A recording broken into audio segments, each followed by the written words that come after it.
마가복음 14장 3절로 9절에 있는 말씀 제가 봉독하겠습니다. 예수께서 베다니 나병 환자 시몬의 집에서 식사하실 때에 한 여자가 매우 값진 향유 곧 순전한 나드 한 옥합을 가지고 와서 그 옥합을 깨뜨려 예수의 머리에 부으니 어떤 사람들이 화를 내어 서로 말하되 어찌하여 이 향유를 허비하는가? 이 향유를 300데나리온 이상에 팔아 가난한 자들에게 줄 수 있었겠도다 하며 그 여자를 책망하는지라. 예수께서 이르시되 가만두라. 너희가 어찌하여 그를 괴롭게 하느냐? 그가 내게 좋은 일을 하였느니라. 가난한 자는 항상 너희와 함께 있으니 아무 때라도 원하는 대로 도울 수 있거니와 나는 너희와 항상 함께 있지 아니하리라. 그는 힘을 다하여 내 몸에 향유를 부어 내 장례를 미리 준비하였느니라. 내가 진실로 너희에게 이르노니 온 천하에 어디서든지 복음이 전파되는 곳에는 이 여자가 행한 일도 말하여 그를 기억하리라 하시니라. 아멘.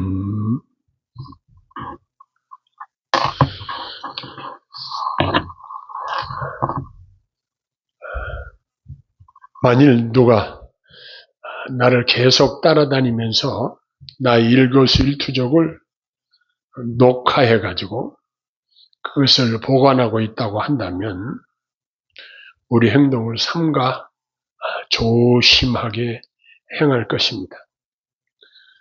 사람들은 나의 모든 행동을 다 기억할 수 없지만 우리 하나님은 우리의 모든 행동을 살피시며 영원토록 기억하고 계시다는 놀라운 사실을 우리는 항상 기억하고 행동하여야 할 것입니다. 다 각자 자기의 삶을 돌아보면 잘한 일도 있을 것이고 또 잘못한 일도 있을 것입니다. 그 중에 부끄러운 일도 있을 것입니다. 그러면 우리는 항상 내가 하나님 보시는 가운데서 살고 있다는 사실을 반드시 기억하고 산다면 더욱 거룩한 삶을 살 수 있지 않을까 하는 이런 생각을 해봅니다. 내가 하는 행위가 하나님을 기쁘시게 하는 일들을 계속하고 산다면 이 얼마나 보람있고 아름다운 일일까 하는 생각도 해봅니다. 이 세상에 내게 주어진 시간이 그리 많지 않다고 할 수 있을 것입니다. 인간의 수명이요 70이요 강건하면 80이라고 하였던 것처럼 우리에게 주어진 날들이 그리 많지 않습니다. 우리 남은 생애를 어떻게 아름다운 삶을 하나님께 보여드리며 장차 하나님 나라에서 잘했다, 착하고 충성된 종아라고 칭찬을 받을 일들을 할 수 있는 대로 최선을 다해서 우리가 힘써야 할 것입니다. 그저 내가 경제활동을 열심히 하고 살다가 보면 어느새 나에게 주어진 날들이 다 지나가 버리고 나의 생애를 뒤돌아보면 한숨과 후회만 남는다고 하면 이것은 실패한 인생일 것입니다.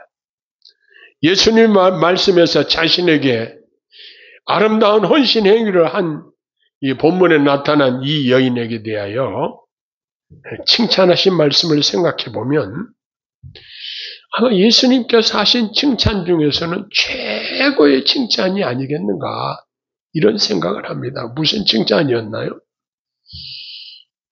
여기 9절에 보면 온 천하에 어디서든지 복음이 전파되는 곳에는 이 여자가 행한 일도 말하여 그를 기억하리라 하시니라. 이렇게 말씀하신 것입니다. 사람들이 자기가 행한 일에 대해서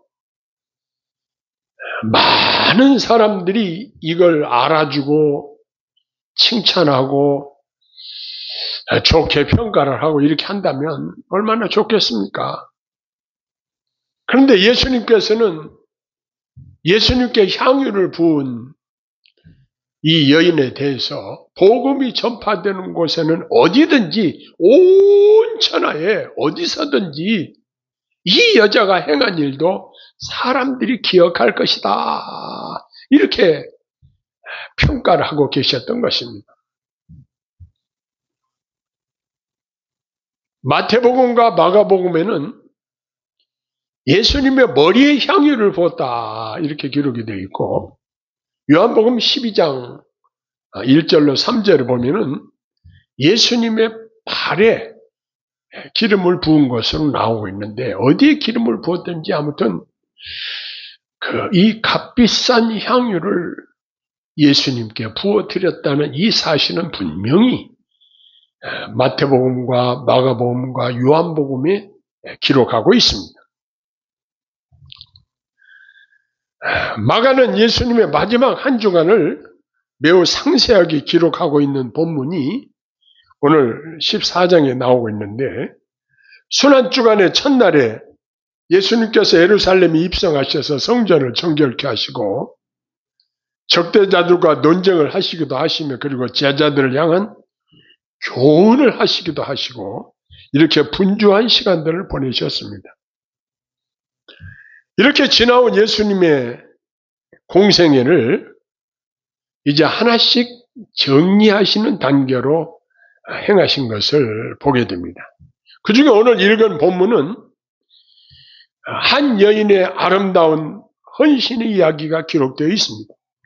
이 여인이 예수님께 기름 부은 행위는 예수님께서 어떻게 받아들이셨냐면 자신의 장사를 준비한 것으로 받으시고 해석을 하셨지만, 이 여인이 그것까지 알고 행하지는 않았을 것으로 추측이 됩니다.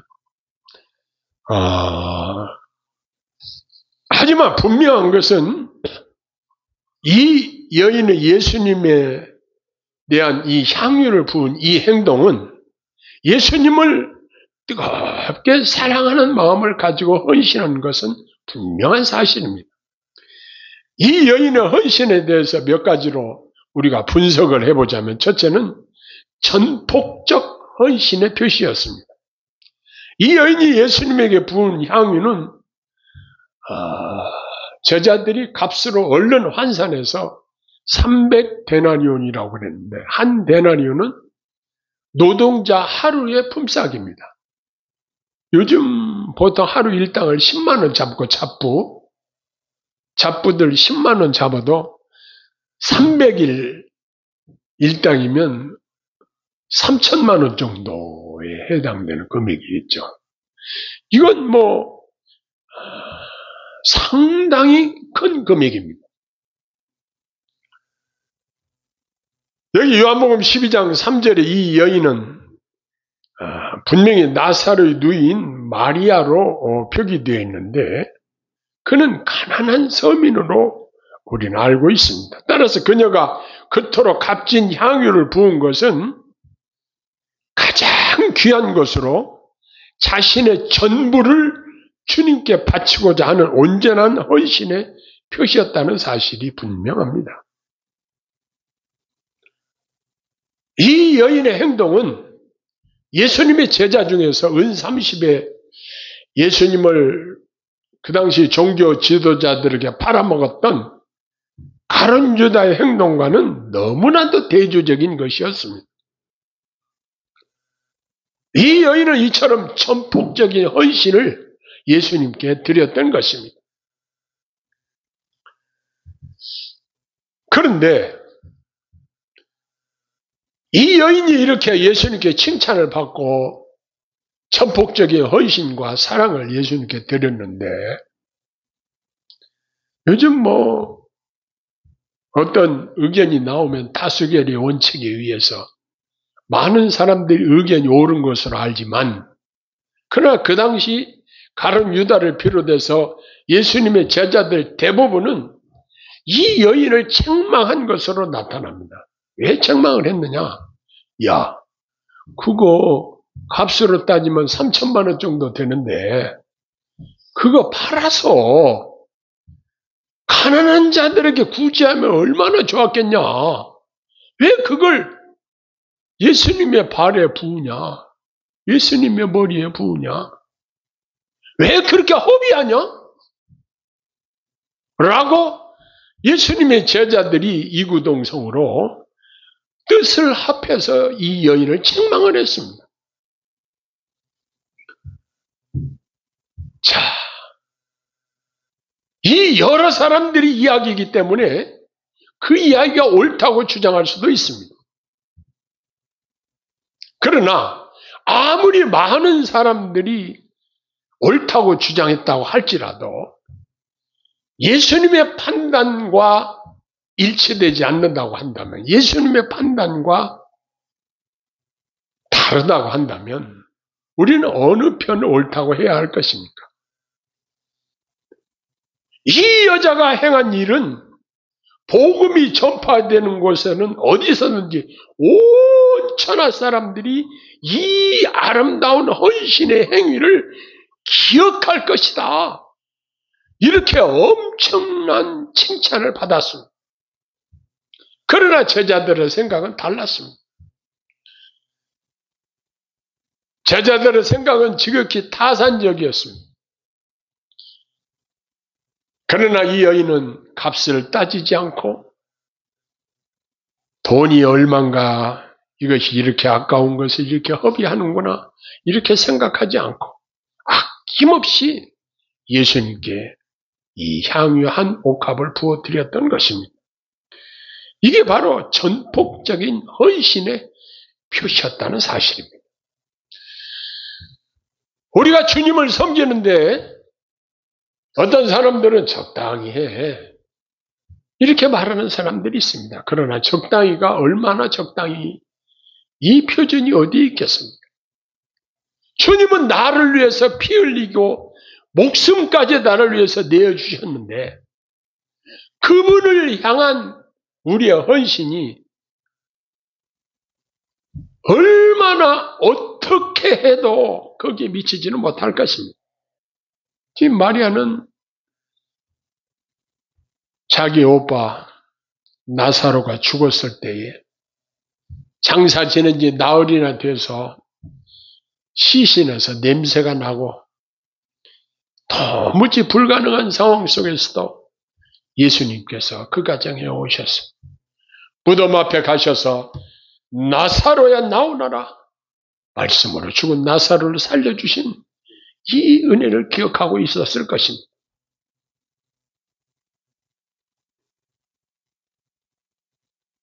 삼남매가 살고 있었는데 나사로가 병들어서 죽어버렸으니, 그 가정의 경제활동을 하는 주체가 죽어버렸으니 이건 참으로 절망적이고 암담한 가정 아니었겠습니까? 그런데 예수님께서 그 가정에 오셔서 죽었던 나사로를 살리셨던 이 은혜를 기억하고 그는 이렇게 전폭적으로 헌신을 표시했던 것입니다. 두 번째는 이 여인의 행동은 신앙 고백의 표시였다고 할 수 있습니다. 마리아는 예수님의 가르침에 대해서 평상시에도 남다른 관심과 열정을 가지고 들었습니다. 특별히 그의 오빠 나사로를 살리신 광경을 친히 자기 눈으로 보았으며 예수님의 메시아적 신성을 굳게 확신하였던 것으로 기록되어지고 있습니다. 이러한 기록들을 보면 향유를 부은 마리아의 심적 상태를 마태복음 16장의 베드로가 주는 그리스도시요 살아계신 하나님의 아들이십니다 라고 신앙 고백을 했던 베드로의 고백과 일치되는, 다시 말해서 온 세상이 주님을 부인할지라도 자신은 주님을 따르겠다는 전폭적인 믿음의 표시라고 할 수 있는 행동이었던 것입니다. 그래서 이 여인의 이 행동은 신앙 고백의 표현이라고 할 수 있는 것입니다. 그 다음에 세 번째는 신앙적 결단의 표시다, 이렇게 말할 수 있습니다. 이 여인이 이렇게 엄청난 값의 향유가 든 옷값을 깨뜨려서 예수님에게 부은 것은 그가 오로지 주님만 사랑하고 주님만 따르겠다는 결단의 표시라고 이해할 수 있습니다. 그토록 귀중한 옥합을 서슴없이 깨뜨릴 수 있었기에 그 여인은 예수님의 뒤를 끝까지 따라서 그 험한 골고다 언덕길을 올라갈 수 있었고, 또한 예수님이 십자가에 못 박히실 때에 십자가 밑에서 끝까지 지켜서 있을 수 있었던 것입니다. 그 당시 예수님의 제자들은 다 도망을 가버렸지만 이 여인은 끝까지 예수님의 고난의 현장을 지킬 수 있었던 그의 결단은 참으로 아름다운 것이었습니다. 이러한 상황 속에서 그 당시에 가룟 유다를 비롯하여 대부분의 제자들은 이 여인의 행위를 날카롭게 비판하고 나섰던 것입니다. 이 엄청난 값의 향유를 팔아 가난한 자들에게 도와주지 왜 그렇게 허비하냐 하면서 이 여인을 다 같이 한 목소리로 비난했던 것입니다. 예수님은 이러한 제자들을 향해서 어떻게 가르치셨습니까? 가난한 자들은 항상 너희와 함께 있을 것이다. 그런데 예수님은 자신에게 임박한 죽으심에 대해서 여기서 말씀하십니다. 나는 너희와 항상 함께 있지 아니하리라. 이렇게 말씀하셨습니다. 예수님께서는 이러한 상황에서 가장 시급한 것은 자신이 십자가의 죽으심에 대한 준비였던 것을 의식하고 말씀하신 것입니다. 그래서 가난한 자들을 구제하는 것보다도 더 중요하고 지금 긴급한 것이 예수님의 죽으심에 관한 준비였던 것입니다. 가난한 사람들에게 구제하는 것은 그들의 물질적 요구를 채우는 것입니다. 그러나 예수님의 죽으심은 사람들의 생명을 구원하시는 일이기 때문에 가장 중요한 일인 것입니다. 이처럼 우리가 신앙생활을 하면서 우선순위를 생각하고 무엇이 가장 중요한지를 분별하여 행하는 것이 중요하다. 이것을 여기서 알 수 있는 것입니다. 그래서 결론적으로 예수님이 자기에게 기름을 부은 이 마리아에 대해서 말씀하신 것을 생각해 보면 예수님이 이 여인의 헌신적인 행위를 얼마나 기쁘게 받으셨는지를 이해할 수 있는 것입니다. 복음이 전파되는 곳마다 온천의 사람들에게 이 아름다운 행위가 기억되는 역사적인 위대한 행동이라는 칭찬을 아끼지 않으시는 예수님의 말씀을 여기서 우리가 읽었습니다. 사랑하는 성도 여러분, 우리는 이 사실을 익히 잘 알고 있습니다. 그럼에도 불구하고 예수님이 지금 우리 육안으로 볼 수 있는 분이 아닙니다. 우리 옆에서 육신으로 함께 계시지 않습니다. 그러면 어떻게 우리가 이 사랑을 실천하며 살 수 있을까라고 생각을 해보아야 할 것입니다. 우리는 이 땅에 예수님의 분신들이 많이 있다는 것을 기억해야 할 것입니다.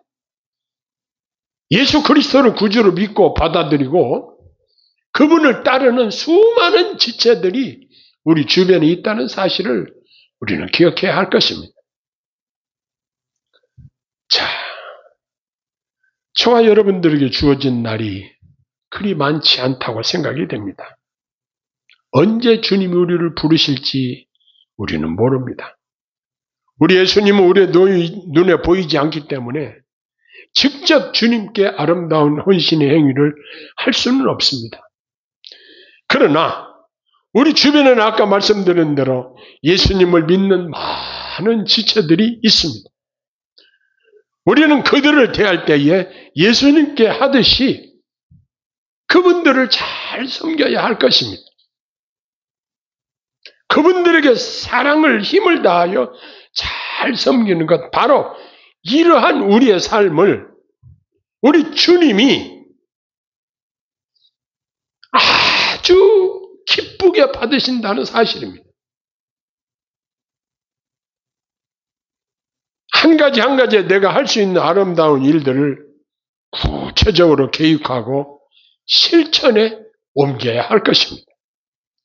이러한 성도님들에게 하나님의 도우심과 하나님의 공급하심이 넘칠 줄로 믿습니다. 자기가 자기 수중에 있는 물건이나 자기 돈을 아깝지 않은 사람이 누가 있겠습니까? 다 아까운 것입니다. 정말 피땀 흘려 번 그 물질을 형제들을 위해서 베풀고 또 사랑을 실천하는 데 사용할 수 있다는 사실은 이 마리아가 마음에 있었던 그 결단을 우리에게 요구하고 있습니다. 주님이 원하시고 주님이 기뻐하시고 주님이 요구하신다고 한다면 언제든지 우리 지체들에게 이 사랑을 베풀 마음의 자세가 우리에게 되어 있어야 한다는 사실입니다. 성령께서 우리에게 권고하실 때에 마음을 닫아버리고 아니야, 안 돼 라고 마음을 강팍하게 닫아버린다고 한다면 주님이 그 사람을 어떻게 쓰시겠습니까? 주님이 그 사람을 어떻게 칭찬하시겠습니까? 원래 성경의 구약 성경에 보면 여인들의 이름은 별로 잘 드러나지도 않습니다. 그런데 예수님께서 복음이 전파되는 곳에 온 천하에 어디서든지 이 여인의 행한 일이 사람들에게 기억될 것이다. 이렇게 칭찬을 하셨는데 저와 여러분들의 아름다운 선행이 예수님께서 말씀하신 것처럼 사람들에게 온 천하에 기억된다고 한다면 이건 얼마나 보람있고 가치 있고 성공적인 인생이라고 할 수 있겠습니까? 우리가 남은 날 동안 사는 날 동안에 내가 힘이 닿지 않는 것을 할 수 없습니다. 그러나 하나님이 내게 힘 주시는 대로 하나님이 내게 주신 것으로 이 일을 감당한다고 할 때에 하나님께서 저와 여러분들에게 얼마나 기뻐하시고 영광을 받으시겠는가 이런 생각을 해봅니다. 나는 가진 것도 없고 나는 힘이 없어요. 그러나 없는 것은 받지 않으십니다. 우리가 힘이 닿는 대로 하나님께서 인도하시는 대로 적재적소에 하나님이 감동 주시면 그때 순종하는 것입니다. 그리하면 장차 하나님 나라에서 저와 여러분들을 향해서 칭찬과 상급이 우리를 기다리고 있을 줄로 믿습니다. 기도하겠습니다. 사랑의 아버지 하나님, 저희들이 무언가 주님께 칭찬받은 일들을 하고 싶습니다. 그러하오나 저희들이 지금까지 나만 위해서 산 것이 사실입니다.